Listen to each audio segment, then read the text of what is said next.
Okay, my love. All right. Yeah, you're good. Great.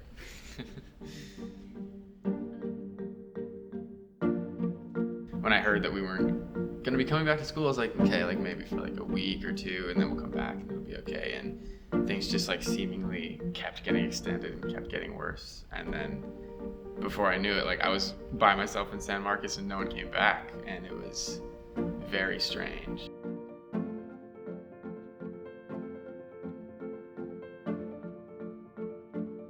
It was almost like, you're watching a movie and it's like, it just ends so abruptly and you're like, that's the end of the movie? Like, what? It literally was just like that. And I was like, okay, trying to process everything. I was like, I put in all this work for so many years for it to just all shut down, and it was a lot to process. I was like, this is gonna be literally so chill. We're gonna come back. Everyone stop crying. It was chaotic. It kind of just took us all by storm. We thought we were gonna go home for 2 weeks, get an extra week of spring break, and then we would come back and do the show that we spent so much time on and so much hard work, but then we didn't come back. And it was heartbreaking. Well, I think for everyone it's been like the most life-changing time for all of us. But I think, yeah, specifically because it affected our industry like so much to a point where it's like, oh, it doesn't exist. Like, oh, the thing that you've been training for to go into this industry, it actually doesn't exist in this moment in time. For that to happen, it's like huge wake-up call. Like, musical theater is the only thing that brings me this much joy. And I feel like you don't really know that until it's like taken away from you, right? So all of a sudden you're not able to do the one thing that you love the most, and it's gone, and you're like, oh wow, like I really missed that. And then it's slowly starting to come back, right? Like here in virtual theater, we're getting like, we're showcasing, and that's something that we didn't know we were gonna be able to do. So that love is like coming back to us. I think now more than ever I know that I have to do this.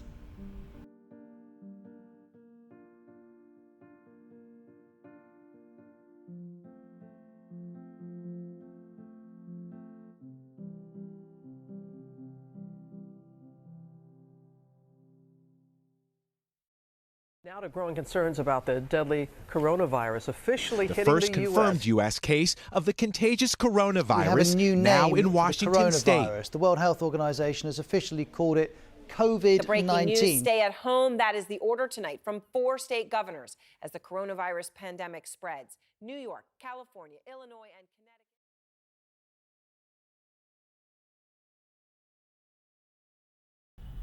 Connecticut. The night that everyone left for spring break was the first run through of Guys and Dolls. And I was at that run through, and I remember looking around the room at the cast and the seniors especially, and feeling like I wasn't gonna see them again. You know, like just, I don't know. And I remember going around the room and hugging them and like just starting to cry and not really even understanding what, like I just started sobbing. And I went out and I sat in my car and I just cried and cried and cried. And I went home and Jim's like, are you okay? And I said, I don't know. Something's really wrong. Like something doesn't feel right. And then I went home, and like literally the Sunday of that week, just received a video of Kaitlin Hopkins just like sobbing, being like, we're not gonna come back and we're stuck. So I am not contacting you with good news, and this is a very hard video to send you, but I wanted you to see my face and not get it in a text or an email from the university. So it's going to come out soon that we're going to have to go online for the rest of the semester. And yes, it means that Guys and Dolls is not going to happen. And that video that we have of you at your stumble through, we have that, and we have every day that you spent pouring your hearts into that process. And I'm sorry that that's not going to happen. I'm so sorry, guys. I'm so sorry, kids. I wish I could fix it. I really, really, really, really wish I could fix this one. And I'm so sorry to let you down. Okay, I love you. I was just sad. You know, not having closure with anything in life is a challenge. Closure is something that we need. I had left everything here, and I wish I had known that was going to be the last time that I would see the majority of my friends for the last time. So it was definitely a very emotional news to be given. I couldn't really see anybody. I couldn't see my family. I couldn't see my grandparents because I didn't want to get them sick. And it was kind of just this unknown fear of if you went out and if you saw people, you could potentially get them sick, or you could get sick and bring it back to your family. So I just stayed put for a while because that was the only thing that could bring ease to my mind, because if I didn't leave my house, I knew I wasn't going to get COVID. And I was talking with my family a lot because obviously they really wanted me to be home so we could all be together, but they also knew that New York was literally a war zone, and it was actually crazy and really depressing. So they were like, do you feel safer in Texas? And I was like, I mean, yeah. So I just stayed. Being isolated and actually not being allowed to leave or see anyone, and that no one is there to see even if I wanted to, was really hard to wrap my mind around. I've never felt alone like that before, and yeah, I don't really want to feel like that again.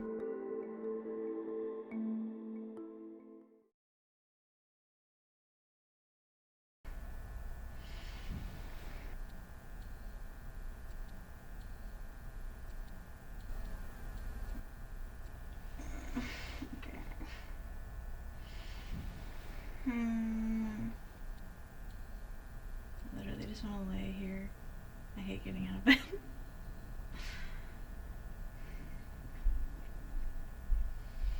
Fun fact, I like looking at that picture because it just makes me zoom out and realize that the entire universe is in the palm of our hand. You can do whatever you want to do. We are literally just star stuff.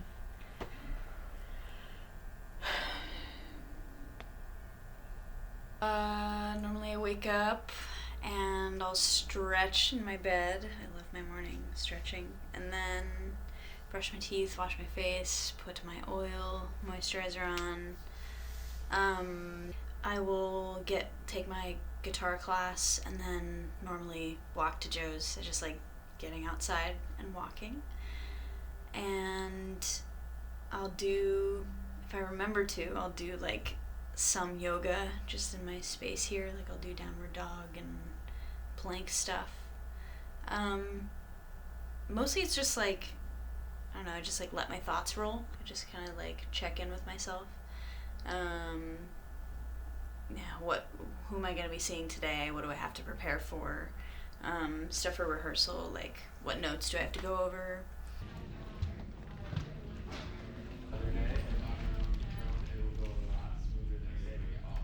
We, as a class, had kind of talked about how this year was just going to be, what it was going to be, and there was no use in thinking of it as Plan B, just taking it for exactly what it was, and being okay, what can we get out of Zoom classes that we would not have gotten out of in-person classes?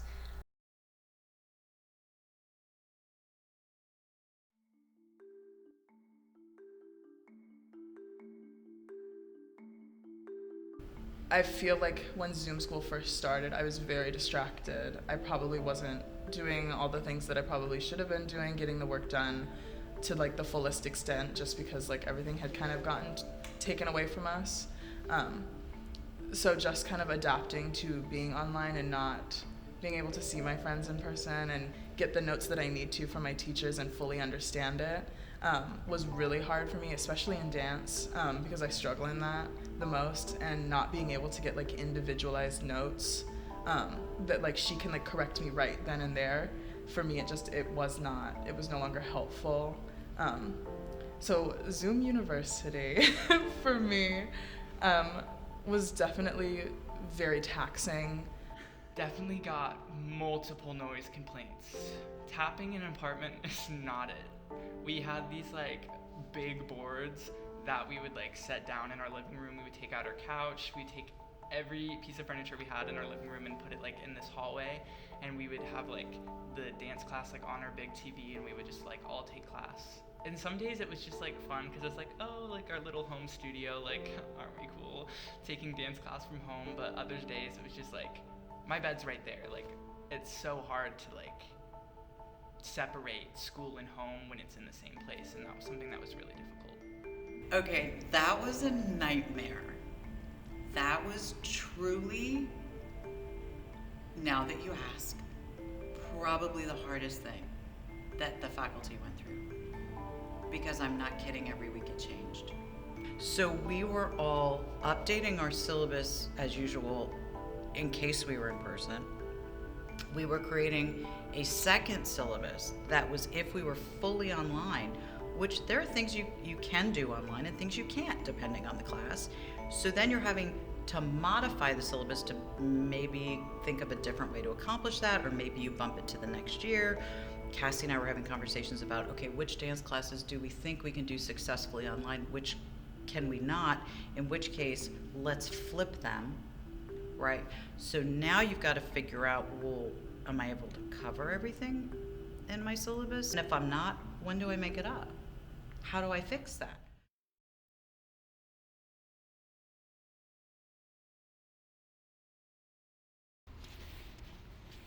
I mean, it was totally like the hardest time of my life, not knowing where I was going to college, also dealing with like my senior year of high school being completely thrown out the window, also dealing with the pandemic and everything. But looking back on it, you know, I am happy I went through it so I can end up where I am now. I'm gonna take you on a little room tour. This is my desk area. Really cute, really nice. I don't know, I have all my pictures. In my letters, my family, like, they wrote letters to me and then, like, hid them around my room. So, like, I would find them as the year went on.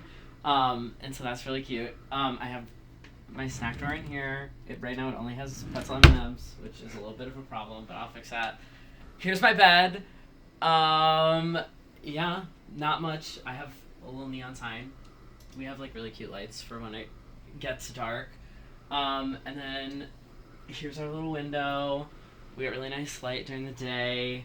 This is my roommate, Chance. Nice. This is his side of the room. It was honestly really last minute that we found out that we weren't going to have a normal freshman year or fall semester. We had picked out everything in our dorm. I had a roommate. We had the dorm. Like, everything was lined up, and a few weeks before we were going to move, we found out that we weren't going to be able to come. And that was a really, really hard pill to swallow for our class. I remember that call. And afterwards, I just, like, broke down because I was just like, oh my goodness, another thing just going wrong and being taken away. But in that moment, I think my class really found a sense of community, and we really came together to find the best in the situation, to find positivity in the mess. It was so hard. And, like, I realized how, you know, how much we not missed in, like, the educational standpoint, but how much we missed of, like, being on campus and, like, being in the program that we've built at Texas State. And so it was, like, night and day, and it was, like, so amazing, but also very overwhelming, going from, you know, just having our classes and being at home and being on Zoom 24/7 to, like, a full-on college schedule, like, being in person. So that was definitely tricky to, like, get in the hang of, but, like, I wouldn't trade it for the world because I missed, you know, doing anything so much, and now that I get to do what I love all day, it's, like, so crazy, and it's so amazing.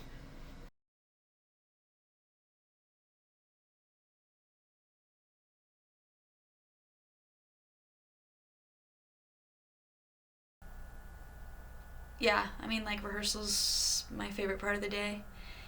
I just love being with those people. You know, I'm sure there's expectation as to how the show is going to turn out, and we're jumping hurdles as they come with COVID stuff, with tech stuff, with people. Like, this is new to all of us. So I know, like, the whole cast, like, we're all, like, on a rocket ready to, like, tell this story. And we're just having to figure out kind of the technical hurdles. But the story is amazing. The cast is amazing. And it feels like the right time to tell this story. So the way we're doing Spring Awakening is we're staging it on the stage with masks on, and then recording all the music and the dialogue on microphones as a cast and playing it over the speakers and kind of performing to sort of a recording of ourselves. And it was going very smoothly. We were recording all of the songs in a large gym on mics, and then I got COVID and kind of blew the process up. We had to all go home and to our quarantines in our apartments and record tracks on our own microphones. And then we have now scrambled to find another day to record things as a cast again, but that process definitely got a little bit blown up. But that, I think, just speaks to the moral of pandemic theater, is like the process will not be what you think it is when you begin the process, and you have to absolutely adapt because things can change on a dime. Like right now, we're in tech and we have like scratch tracks of recordings, but someone could get COVID tomorrow and we won't be allowed to go back to the theater for 10 days. What do you do then? Like, how do you still meet your deadline? How do you still put up the show? How do you still be productive from home? So it's definitely not the way that theater is designed to be. So, yes, we're capturing tonight. It's opening night. I'm really excited. And I just want to say thank you very much. The show is really beautiful, and it's very cathartic as an audience member when you're sitting in the audience. We're giving people a chance to feel, who haven't been able to feel for a long time. People who haven't been able to be near the people they love, right? And we're giving them a chance to like get some stuff out. So thank you so much. The show is stunning. Do your thing tonight, yeah? I'm so proud of everybody. This show is just blowing my mind. So thank you very much. I will never complain in rehearsal again. I will never like dwell on the petty, nitpicky things of a tech rehearsal ever again, because if I can be in a rehearsal space with a bunch of people without masks on putting a show up, like, you never thought you would lose that. And then we did. So it was a little bit of a perspective check. Definitely made me think of things a little bit differently, because since I've grown up in New York and I've studied theater for a long time, I always knew that this wasn't going to be something that's always guaranteed, But especially seeing how quickly so many people's careers just literally disappeared because there was nothing for them to do, definitely made me think about other ways I can fulfill things in my life that need to be fulfilled without necessarily having a job or a paycheck to go along with it. Before, I feel like Audrey pre-pandemic was like, oh, talent is like the one thing that defines you, like singer, like dancer, you're gonna go for musical theater, that's the one thing that defines you. But then when something like that happens, it like kind of takes that right away and it says, you better find something else. You better find literally anything else that you love, or just not necessarily find something new, but just like look inward and be like, oh, okay, like I am actually a lot more than what I do, and I'm a lot more than just musical theater, and it's been terrifying, but also like super enlightening. I think looking at what everyone was doing in the world during the pandemic to still create art, I had hope that I would still be able to have an outlet to share my passion. It made us all be very in the present.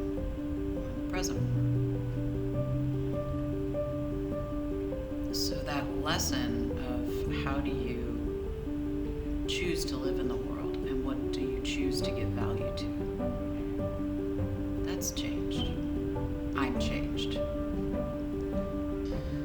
Yeah, I don't think we as humans are designed to like be by ourselves truly like that. And it's made me realize that the thing that I care about the most in my life is people and connections. Like, jobs are jobs, houses are houses, things or whatever, but the only thing that really matters to me is people and connection for the rest of my life, and this has just illuminated that tenfold. So there is an aspect to all of us that makes us a community and makes us like a bobcat. As like cringy and like funny as that is, it's true. And we've been able to get through this pandemic together. If it weren't for my friends, I don't know how I would have gotten through this year. Just the support system that we have at Texas State, and specifically in the MT program, is insane to me. Like, everyone seems like family. I feel like the support system has only grown. Like, literally with the pandemic, it has become stronger than ever. People are more open and people are there for you at any given point. People are more patient and understanding. And I found that the pandemic has really just emphasized that in every possible way.